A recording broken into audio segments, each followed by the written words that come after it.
Bonjour. En lisant le chapitre 17 de l'évangile de Jean, j'ai comme l'impression d'entrer dans le lieu très saint. Vous savez, dans le temple de Jérusalem, il y avait le parvis tout d'abord où chacun pouvait y parvenir, et puis il y avait l'entrée dans le temple, le lieu saint, les sacrificateurs seuls y entraient, et puis le lieu très saint, celui où une fois par an, une personne, le grand prêtre, pouvait venir pour offrir le sacrifice du Yom Kippour à Dieu. Eh bien, j'ai l'impression que dans cet évangile de Jean, chapitre 17, nous entrons dans ce lieu très saint.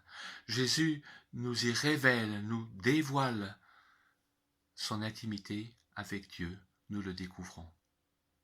Une intimité qu'il partage avec nous et que nous pouvons découvrir à notre tour. Ne dit-il pas que la vie éternelle, la vie avec Dieu pour toujours, c'est de le connaître, c'est-à-dire de l'entendre, de lui parler, d'échanger avec lui.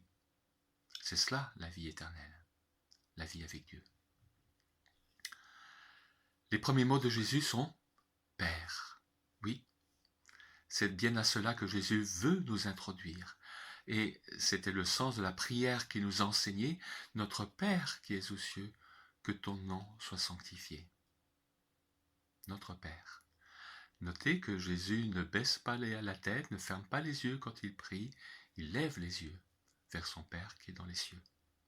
Un beau symbole que nous perdons souvent lorsque nous pensons qu'il vaut mieux fermer les yeux et surtout baisser la tête lorsque nous prions.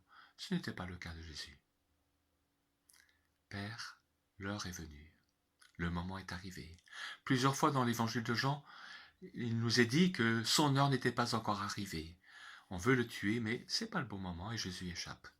Maintenant, Jésus sait que son heure est arrivée. Il s'y prépare et, on l'a compris, il s'y prépare dans la prière. Ses premiers mots, glorifie ton Fils afin que ton Fils te glorifie. Alors là, je vous avoue que j'ai de la peine à prier cette prière comme Jésus, parce que je sais que immanquablement, la nature pécheresse qui est la mienne et la vôtre aussi, je suppose, eh bien, m'empêche de rendre la gloire qui revient à Dieu. Qu'est-ce que j'ai que je n'ai pas reçu, disait en substance Jean-Baptiste. Il le savait, Jésus aussi le savait. Il rendait toute la gloire à Dieu son Père. Alors, à défaut de pouvoir être totalement libre de le dire, ma prière est, et je vous invite à la faire pareil, fais en sorte que tout ce que je fais de bien, Seigneur, je t'en rends de la gloire, puisque c'est toi qui le permets en moi. L'heure est venue, Père, glorifie ton Fils, afin que ton Fils te glorifie. Avez-vous déjà lu cette prière? Je vous invite à la relire, et peut-être encore à la re-relire. Moi, je ne m'en lasse pas, je l'aurais fait des centaines de fois jusqu'ici, et j'ai l'impression que je le ferai encore et encore, parce qu'il y a beaucoup de choses à découvrir dans l'intimité que Jésus nourrit avec son Père, et qu'il veut partager avec nous. Prions comme Jésus.